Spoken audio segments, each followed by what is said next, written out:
الأنبياء والمرسلين وعلى آله وأصحابه أجمعين. أما بعد.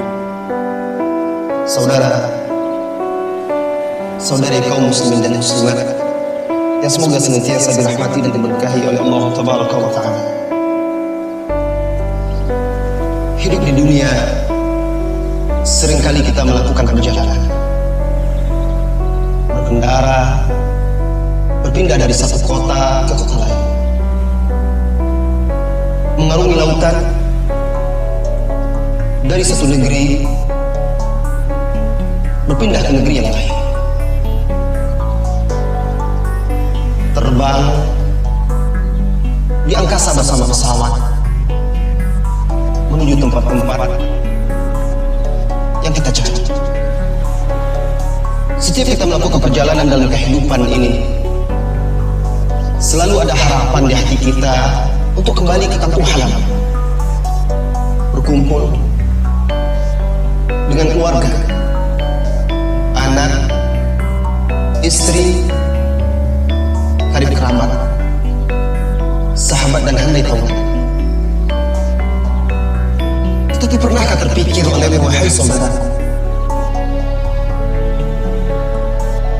setiap kita pasti akan menempuh sebuah perjalanan, dan perjalanan itu tidak akan mungkin lagi kita kembali di dunia ini. Perjalanan yang sangat panjang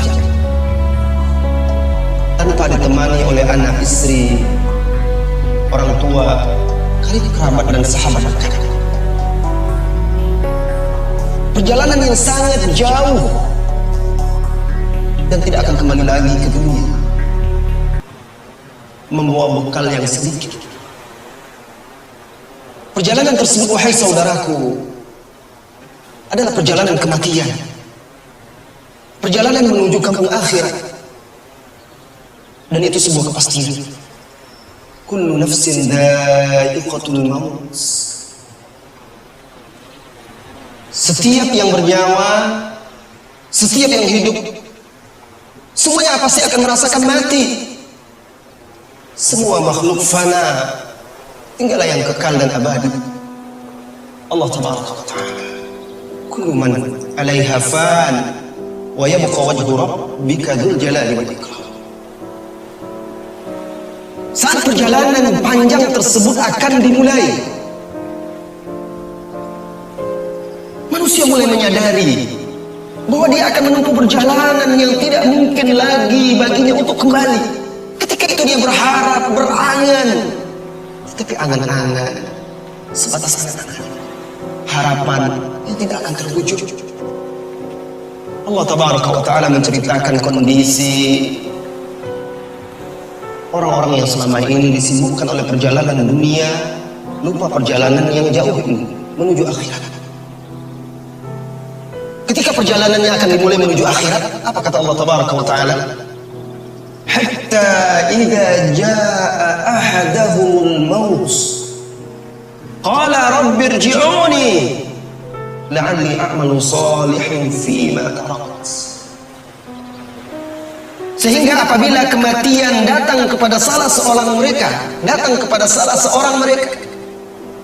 mereka pun berkata, ia pun berkata, ya Allah, ya Rabbku, kembalikan aku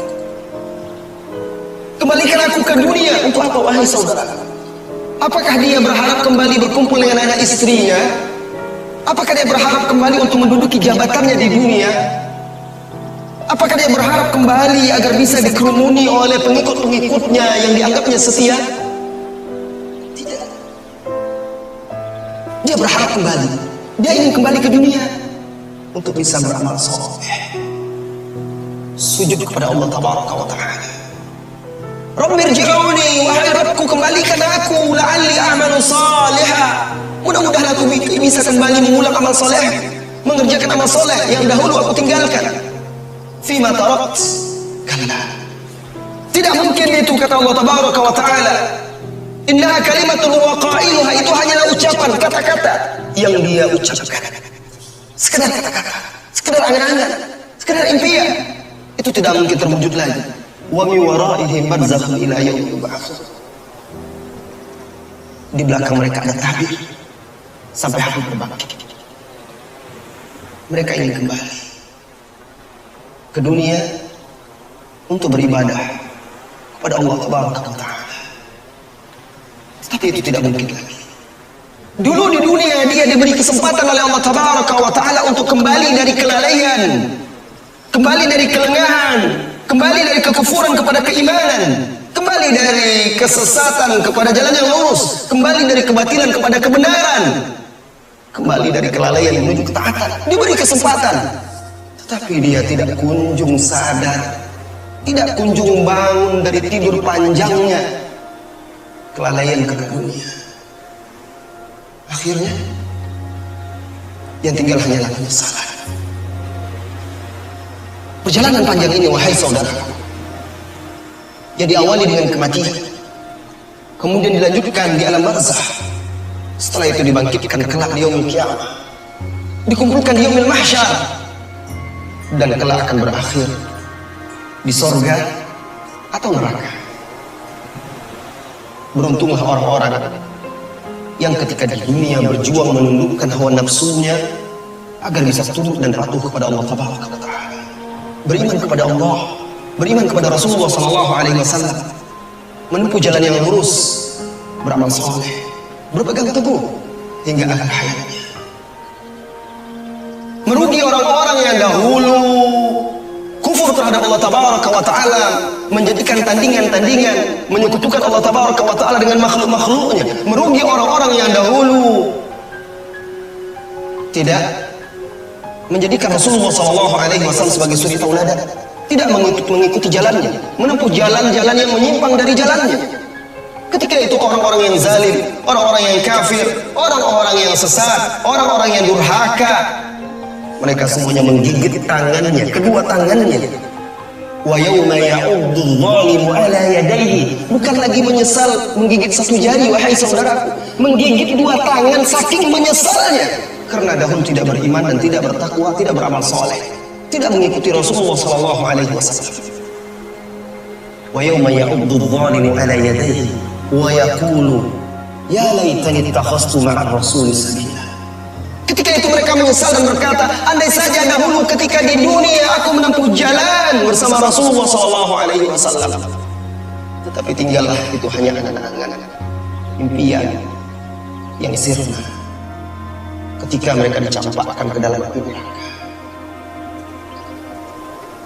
Mereka juga akhirnya menyesal telah mengikuti syaitan, telah mengikuti pemimpin-pemimpin yang sesat, telah mengikuti orang-orang yang menyimpangkan mereka dari jalan Allah Taala. Dan yang lebih parah lagi, apabila mereka dicampakkan ke dalam neraka oleh Allah Taala, semoga Allah menjauhkan kita darinya, maka mereka akan menangis sampai kering, air matanya berganti dengan air mata darah, menyesali perbuatan. Ingatlah wahai saudara-saudari, saya, Anda, kita semuanya pasti akan menempuh perjalanan tersebut. Tetapi kita tidak pernah tahu kapan dimulai perjalanan. Bisa sekarang, nanti, atau lusa. Yang menjadi masalah, sudahkah kita memiliki bekal untuk menempuh perjalanan tersebut? Yang menjadi masalah, sudahkah kita mempersiapkan diri kita, bekal kita untuk menempuh perjalanan tersebut yang diawali dengan kematian, kemudian menghadapi pertanyaan-pertanyaan malaikat di alam barzakh. Setelah itu, sudahkah kita memiliki bekal untuk menghadapi yaumul mahsyar yang begitu panjang, mengerikan dan dahsyat, di mana matahari didekatkan kepada kepala manusia? Sudahkah kita mempersiapkan diri kita untuk menjawab pertanyaan-pertanyaan Allah ketika kita ditegakkan, dihadapkan di hadapannya, dipanggil fulan bin fulan, fulana binti fulan, lalu dihadapkan di hadapan Allah, anggota tubuh kita semuanya bersaksi. Sudahkah kita mempersiapkan untuk hari itu? Sudahkah kita mempersiapkan bekal untuk melewati titian yang berakhir di sorga, atau bahkan na'udzubillah, bisa jadi seseorang itu tergelincir masuk ke dalam jurang. Mari wahai saudara-saudari, sebagaimana Anda jika akan mengadakan perjalanan di dunia, selalu bersiap-siap. menyiapkan bekal, pakaian, apa saja yang rasanya Anda perlukan ketika di perjalanan. Itu adalah perjalanan fani. Ini perjalanan yang kekal dan abadi. Tidak ada tempat di sana kecuali surga atau neraka. Jika Anda beruntung, mudah-mudahan kita semuanya beruntung, maka kaki Anda akan menjejak surga. Jika salah seorang dari hamba tergelincir, maka dia akan masuk ke neraka. Mudah-mudahan rahmat Allah tabaraka wa ta'ala, mudah-mudahan rahmat Allah tabaraka wa ta'ala menyertai setiap langkah kita. Mudah-mudahan Allah membimbing kita kepada jalan yang lurus, meneguhkan kita di atas, memberikan kita husnul khatimah serta keteguhan dalam kehidupan dunia maupun setelah mati. Persiapkan dirimu, wahai saudara-saudariku, persiapkan bekal untuk melanjutkan perjalanan ke kampung akhir. Wassallallahu wasallam ala nabiyyina Muhammad walhamdulillahi rabbil alamin. Assalamualaikum warahmatullahi wabarakatuh.